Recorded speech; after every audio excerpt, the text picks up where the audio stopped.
deuxième saison avec Washington. Elle est au-delà de tes espérances pour l'instant dans ce que tu as pu faire sur le terrain, d'essayer ton premier triplé. Ça va au-delà de ce que tu imaginais. Triple-double, c'est vrai que j'y avais pas forcément pensé, donc ouais, c'est cool. Mais après, autrement, au niveau de mes statistiques, non, c'est pas au-dessus, c'est quasiment plus là où je les voulais.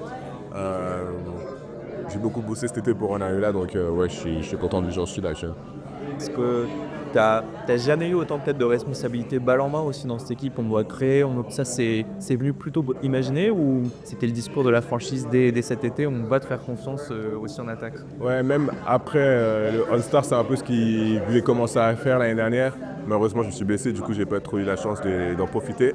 Mais ouais, cet été, ils m'ont beaucoup parlé sur ça, le coach que j'aime et tout. Il m'a dit que j'allais avoir beaucoup plus de responsabilités, qu'on allait donner la balle en main, qu'on allait faire des plays pour moi et tout. Et ouais, ils ont tenu la promesse, là. Est-ce que je peux te demander du coup ce que ça fait de partager le vestiaire avec Alex Sarr, un autre Français, le fait d'être deux, et est-ce que tu joues un petit peu les mentors pour lui aux Wizards et aussi dans la ville de Washington? Ouais, c'est vraiment bien d'avoir un autre Français dans l'équipe.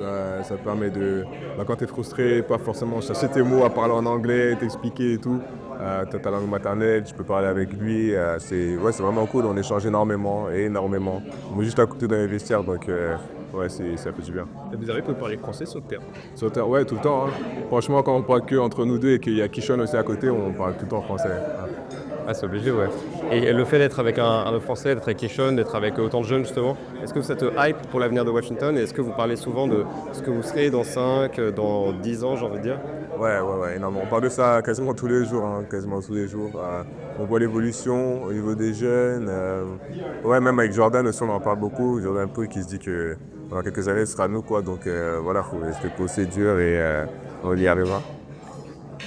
Avec Alex sur le terrain, c'est de développer un truc un peu spécial, tu dirais aussi que voilà, de parler la même langue, d'avoir ce lien fort encore au sophomore, qui est un truc un peu spécial entre tous les deux, tu vois. Ouais, c'est clair. On cherche beaucoup sans le savoir, forcément sans forcer, parce que voilà, on s'entend très très bien hors du terrain et on sait dans quelle position on préfère avoir la balle, dans quelles conditions aussi. Donc ouais, voilà, on se cherche énormément. C'est juste de l'entente en vrai. Ouais. À quel point c'est difficile justement, quand vous parlez de dans 5-10 ans, de se projeter sur l'avenir et de prendre sur soi pour l'instant, parce que vous êtes jeune, moins expérimenté que les autres équipes, donc notamment il y a des défaites qui viennent avec. À quel point c'est dur de se focaliser? Est-ce que les Wizards vous accompagnent là-dedans justement? Oui, ils nous aident beaucoup, ils nous parlent énormément, mais on essaye d'être aussi autonome, de regarder les autres équipes comme Orlando, Casey qui sont passées par là aussi et se dire que voilà, si on bosse assez, dans quelques années ce sera nous. Donc voilà, on bosse tous les jours et on n'a que ça en tête, quoi, on pense qu'à ça. Est-ce que il y a aussi Alexis dans le stack, cette connexion à 3 Français, est-ce qu'il vous a encore peut-être beaucoup de choses aussi, qu'est-ce qui peut amener Alexis justement Ouais, il nous apporte énormément, Ça nous arrive de faire des dîners ensemble, juste discuter de tout et n'importe quoi, pas forcément basket. Et oui, sur le terrain aussi, quand il y a des petits trucs que on comprend normalement tout, et quand il y a des petits trucs qui seront plus faciles en expliquant en français, il est là pour nous aider. Et voilà, de prendre vraiment plus soin de nous.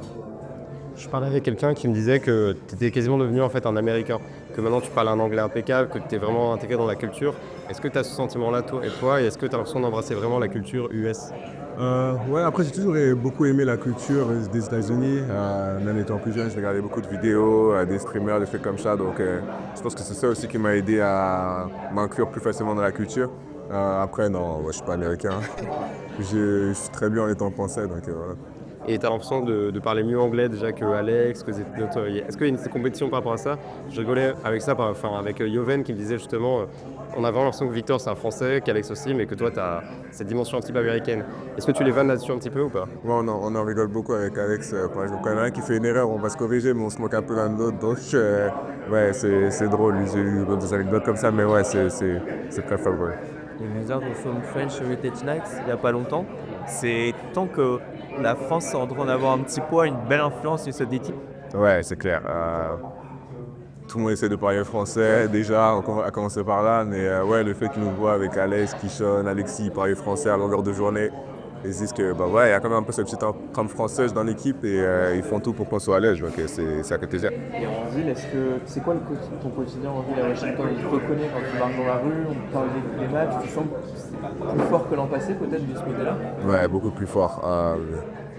Ouais, en vrai, dès que je marche dans la rue, dès que je vais chez des coéquipiers, au lobby, des concerts, je me reconnais, des trucs comme ça. Donc ouais, ça fait vraiment bizarre comparé à l'année dernière. C'est bien différent. Est-ce que tu peux nous dire juste tes objectifs de la saison 2024-2025? Qu'est-ce qu'il faut attendre de Bilal Koulibaly d'ici la fin de la saison? Et qu'est-ce que tu veux faire, voilà. Être beaucoup plus, je dirais, régulier, offensivement,